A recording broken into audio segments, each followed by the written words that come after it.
Welcome to Assam zoologist YouTube channel.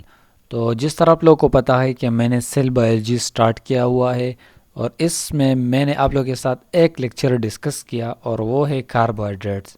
Carbohydrate में हमने discuss की मोनोसेकेराइड। तो मोनोसेकेराइड में हम नेक्स्ट वन टॉपिक डिस्कस करने जा रहे हैं। मैंने जिस तरह आप लोगों को बताया कि हम वन बाय वन डिस्कस करेंगे। तो मोनोसेकेराइड मैंने आप लोगों के साथ पिछली वीडियो में डिस्कस किया, ठीक है। तो आज हम इस वीडियो में डिस्कस करेंगे ग्लूकोज मोनोसेकेराइड में। तो ग्लूकोज में सबसे पहले हम डिस्कस करेंगे, स्ट्रक्चर वाइज भी हम डिस्कस करेंगे। ग्लूकोज क्या होता है? इज अ हेक्सोज शुगर होता है, मतलब 6 नंबर ऑफ शुगर होता है। Hexose is mean 6। इससे पिछले वीडियो में हमने डिस्कस किया पेंटोज होता है, पेंटोज शुगर, ये हेक्सोज शुगर होता है। It is most important biological compound के लिए भी इम्पॉर्टेंट होता है। जितने भी बायोलॉजिकल कंपाउंड होता है ये ग्लूकोज इसके लिए इम्पॉर्टेंट होता है। It is in aldose sugar. अब अल्डोज शुगर इसे क्यों कहते हैं? क्योंकि इसमें अल्डिहाइड ग्रुप मौजूद होता है। अल्डोज शुगर इसे इसलिए कहते हैं।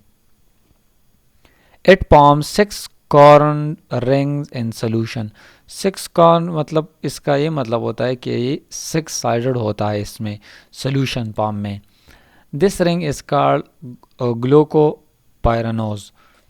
इसलिए इसको कहते हैं क्योंकि ये रिंग फॉर्म बनाता है और इसमें 6 शुगर मौजूद होता है। Glucose exist in 2 different rings में ये एग्जिस्ट होता है। स्ट्रक्चर इन एक्वस सोल्यूशन, जब ये ड्यूरिंग सोल्यूशन फॉर्म में ये 2 डिफरेंट रिंग स्ट्रक्चर बनाता है। These are alpha and beta sugar. तो ये इम्पॉर्टेंट है, मोस्ट इम्पॉर्टेंट है। ये 2 फॉर्म्स है शुगर की, एक होता है अल्फा एंड दूसरा हमारे पास आता है beta. Both the structure are in equilibrium with each other in a solution. तो ये दोनों क्या होते हैं? इक्विलिब्रियम होता है, सेम होता है सोल्यूशन में। जब ये हम मतलब सोल्यूशन में डालते हैं तो ये सेम होता है, alpha and beta form. There is difference of position of one hydroxyl group.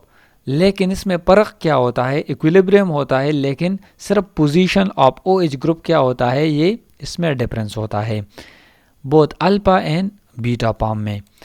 इस तरह this O H is attach to carbon number, मतलब कार्बन एटम नंबर 1 के साथ ये अटैच होता है ये ओ एच ग्रुप।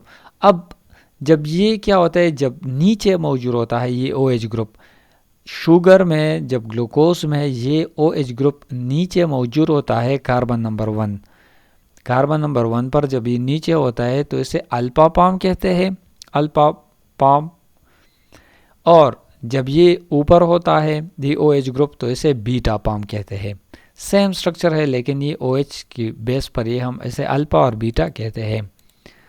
अब अगर हम इम्पोर्टेंस ऑफ ग्लूकोज की बात करें तो glucose is great biological importance होता है। Number first one is glucose is present in free state, in fruits में भी मौजूद होता है, grapes, like grapes, figs and dates. तो इन सब क्या होता है, ये ग्लूकोज मौजूद होता है, मतलब शुगर। और ब्लड नॉर्मली कंटेन 0.08% ग्लूकोज हमारे ब्लड में भी मौजूद होता है। It is present in disaccharide and polysaccharide in combined form. ये क्या होता है, ये मतलब पॉलीमर फॉर्म में मौजूद होता है। जैसे डाइसेकेराइड एंड पॉलीसेकेराइड हमारे बॉडी और ऑर्गेनिज्म के बॉडी में मौजूद होता है। Starch, cellulose and glycogen gives glucose on hydrolysis. ये सब क्या होता है? स्टार्च प्लांट में मौजूद होता है, सेलुलोज भी मुख्तलिफ प्लांट में, and glycogen gives glucose on hydrolysis. जब इसकी हाइड्रोलाइसिस होते हैं स्टार्च, सेलुलोज एंड ग्लाइकोजन की, तो ये हमें ग्लूकोज देते हैं। मतलब इसकी ब्रेकडाउन होते हैं तो ये ब्रेकडाउन होती है इसकी, और ये पॉलीसेकेरा और पॉलीमर्स ये क्या होते हैं? मोनोमर में कन्वर्ट होता है। It is a chief source of energy. ये मतलब ग्लूकोज क्या होता है, ये मेन सोर्स ऑफ एनर्जी होता है ऑर्गेनिज्म के बॉडी में। Glucose is naturally produce in green plant से ये प्रोड्यूस होता है glucose. They take carbon dioxide from air. ये क्या होता है, ये प्लांट्स एयर से कार्बन डाइऑक्साइड लेते हैं CO2, और वाटर क्या होता है, ये सॉइल से ही लेते हैं। और ये सिंथेसाइज करते हैं ग्लूकोज, कुछ इस तरह का ये प्लांट्स। अब अगर हम रिएक्शन की बात करें तो ये कार्बन डाइऑक्साइड होता है, ये हवा से लेते हैं, और वाटर क्या होता है, एब्जॉर्ब करते हैं थ्रू रूट्स, सॉइल से। तो इस तरह इस पर लाइट एनर्जी क्लोरोफिल पर पड़ती है, तो ये ग्लूकोज बनाता है, ऑक्सीजन एंड वाटर। तो ग्लूकोज क्या होता है, ये प्रोड्यूस होता है प्लांट से। अब energy is consume in this process में ये मैंने जैसे आप लोग ये रिएक्शन दिखाई, इसमें एनर्जी कंज्यूम भी होता है, एनर्जी प्रोड्यूस करते हैं लेकिन इसमें कंज्यूम भी होता है। This energy is provided by sunlight, और ये एनर्जी सनलाइट प्रोवाइड करता है इस प्लांट को। This process is called photosynthesis, और इस प्रोसेस को फोटोसिंथेसिस कहते हैं।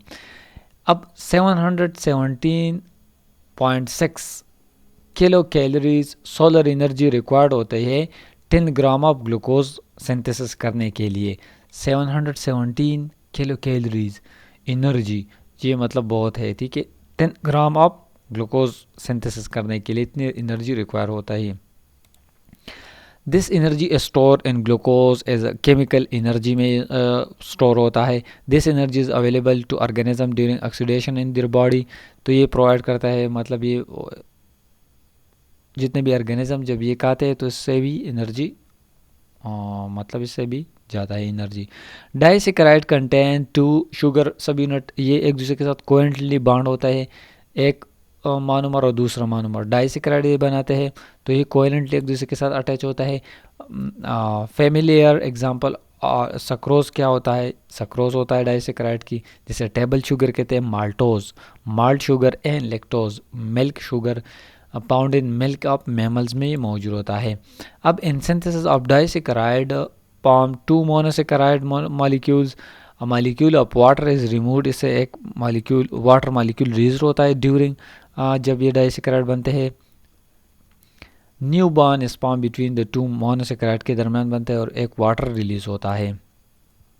This type of reaction is called dehydration synthesis, इसे कहते हैं। द बॉन्ड बिटवीन मोनोसेकेराइड, ये क्या होता है, ग्लाइकोसाइडिक बॉन्ड होता है ये मोनोसेकेराइड के दरमियान। ग्लाइकोसाइडिक इंपॉर्टेंट है for MCQs. In living cells the disaccharide may be hydrolysed to constituent monosaccharide into the presence of specific hydrolytic enzymes। तो ये क्या होता है, ये डाइसेकेराइड लिविंग सेल्स में क्या होता है, ये डाइसेकेराइड हाइड्रोलाइज्ड होता है। मोनोसेकेराइड्स क्या होता है, ये मतलब इससे डाइसेकेराइड बनते हैं, ये एंजाइम की हेल्प से ही भी होता है। This splitting is known as hydrolysis होता है इसकी, ठीक है। तो ये थी कुछ basic terminologies about glucose. Next video में हम डिस्कस करेंगे disaccharide step by step with structure. तो मैं उम्मीद करता हूँ कि एपिसोड को लाइक करेंगे, दूसरे के साथ शेयर करेंगे और हमारे यूट्यूब चैनल को ज़रूर सब्सक्राइब करेंगे। Thank you so much for watching, bye.